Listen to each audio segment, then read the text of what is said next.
Global Maths Club, plus qu'un moteur de recherche.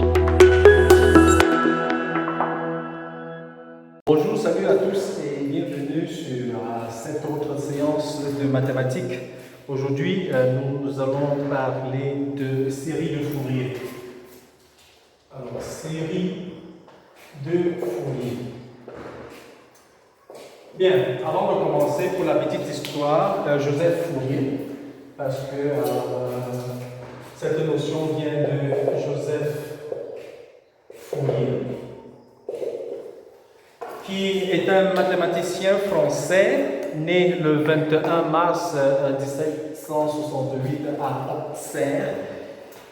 Il a fait ses études dans une école militaire chez les bénédictins. Et il était accompagné de Gaspard Monge, de Joseph Louis Lagrange et surtout de Pierre-Simon Laplace. Alors, Joseph Fourier a fait beaucoup de contributions en mathématiques, notamment dans son travail sur le développement des fonctions en série trigonométrique convergente, qui porte justement son nom, série de Fourier.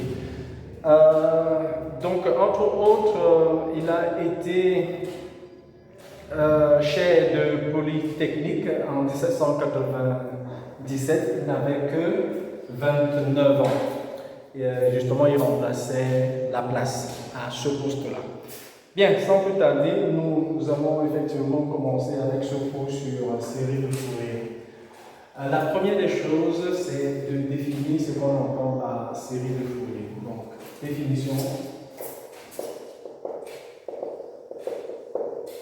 Définition.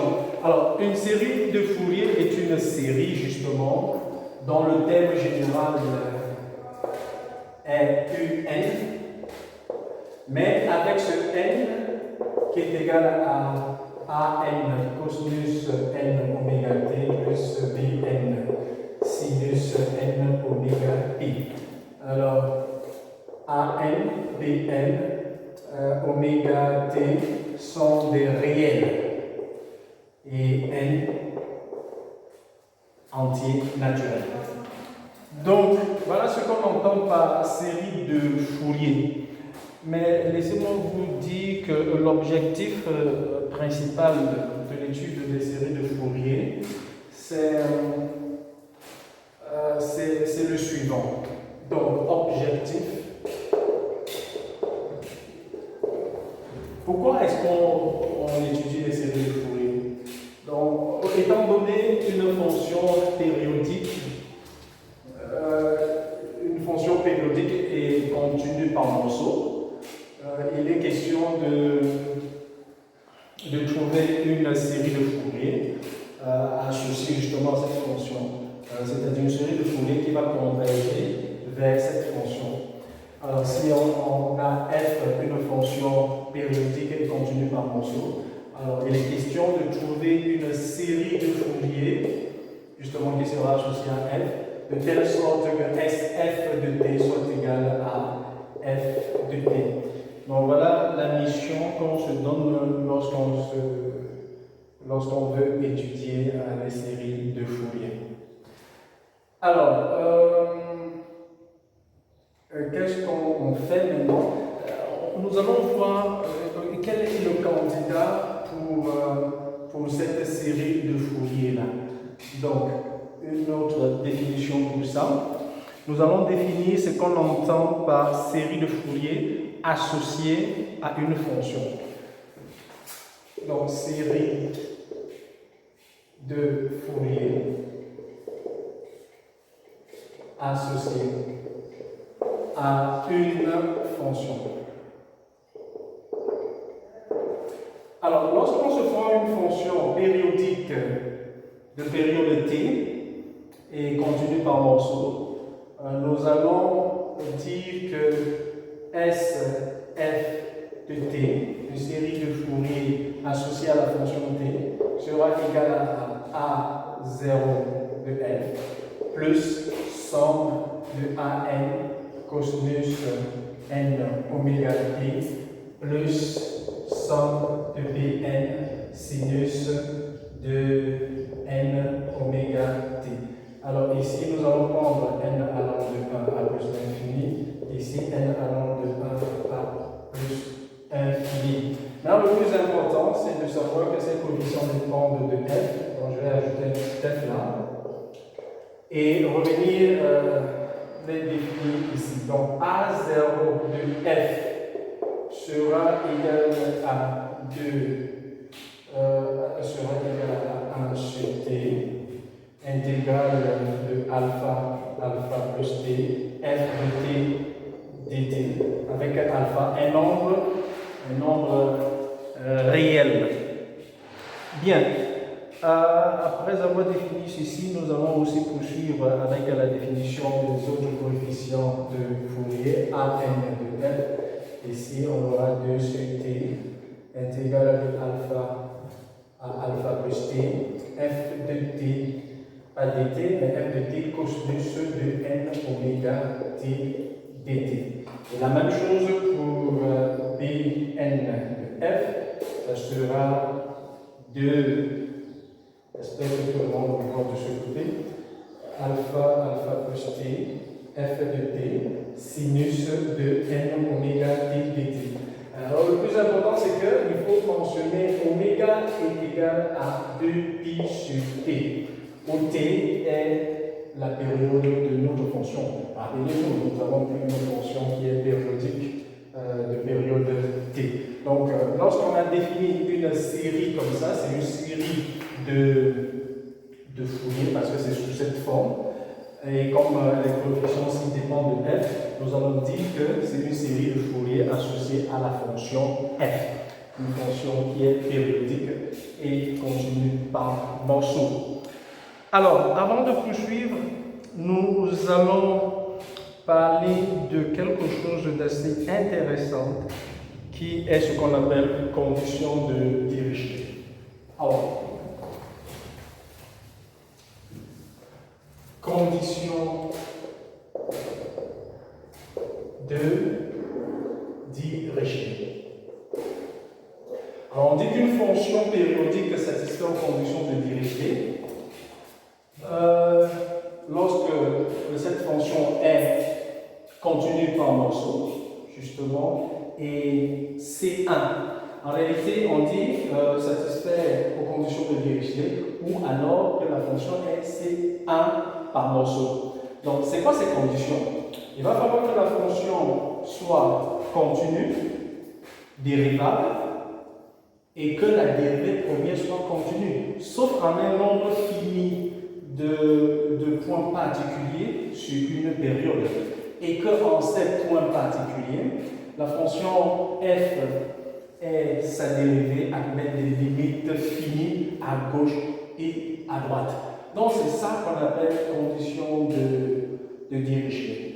Et maintenant, ce qui est très important, c'est la propriété qui va venir après cette condition de Dirichlet, parce que cela va nous donner en réalité la substance de ce cours. Alors, nous allons dire la chose suivante, théorème. Lorsqu'on prend une fonction qui satisfait aux conditions de Dirichlet et qu'on prend un point t appartenant à son domaine de définition, si la fonction est continue au point t, alors si la fonction continue au point t, alors la série de Fourier associée à la fonction f va converger vers f de t. Donc si f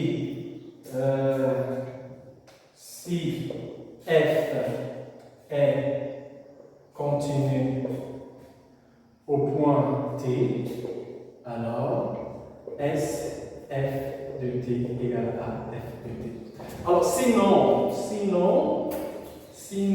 c'est-à-dire si la fonction n'est pas continue au point t, qu'est-ce qui va se passer? Il va se passer qu'on aura toujours que la fonction la série de Fourier associée à la fonction f va converger vers ceci. 1 demi de f de t plus f de t moins. Donc ceci ce sera la convergence de cette fonction, s de f de t.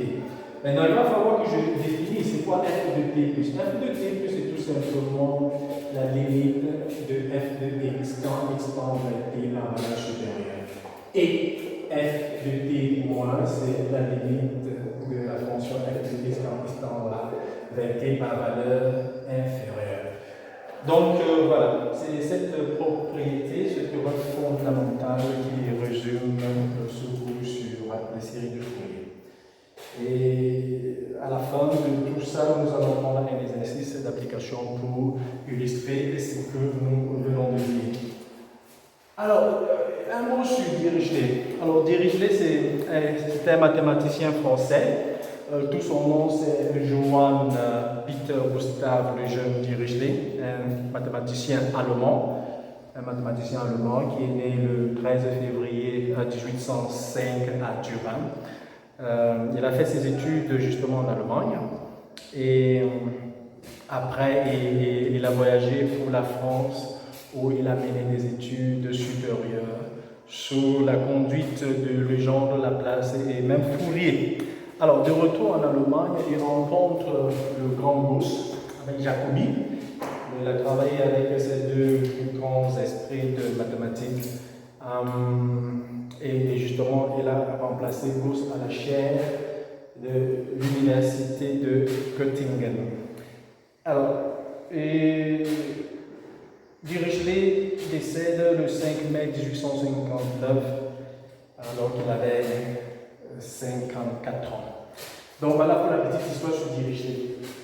Ok, maintenant,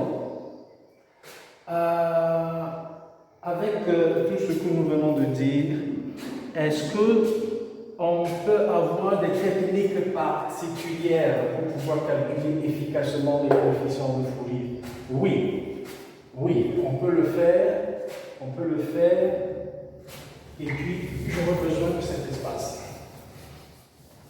Alors tout simplement, nous n'allons pas rentrer dans les démonstrations compliquées, nous allons tout simplement dire que si f, en plus d'être une fonction périodique continue par morceau, si f est une fonction paire, alors si f est paire, alors Bn sera égal à 0.